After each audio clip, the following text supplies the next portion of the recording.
Vaughx Booker joins us now via Skype.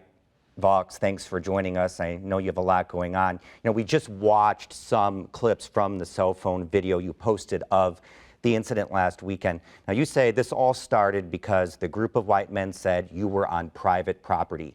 Can you explain how your paths crossed with these guys? So we were going into the Hoosier National Forest to just watch the lunar eclipse with some friends. We were still within the public spillway, the buffer zone from the beach. When the gentleman encountered us and told us we were on private property, I knew we were on public land, but I didn't want to have any type of conflict. So rather than just be right, I just simply apologized and continued forward. From there, we advised our party members that they should just use the public access to the beach. Later on, when some more folks arrived, they informed us that these gentlemen had blocked off the beach with a boat and ATVs and had yelled white power at one of the party members that passed by.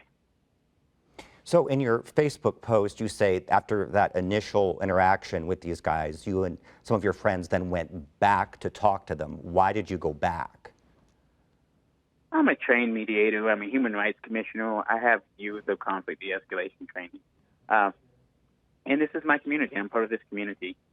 It was easier to just go back and see if we could be good neighbors, have a conversation, and recognize each other's humanity. And it's not the first time that I've, as an activist, that I've had to have these moments where there was some conflict. Just at a protest that I spoke at a few weeks before, we had some folks who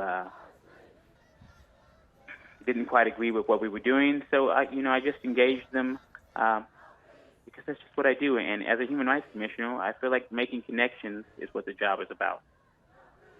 I wanted to get to something earlier this week. You spoke to one of our colleagues here about this idea of race baiting, and you said if you're not a racist, you don't have to worry about taking the bait. Do you feel like you provoked these men at all? No, I didn't provoke them. I'm a de-escalating force. And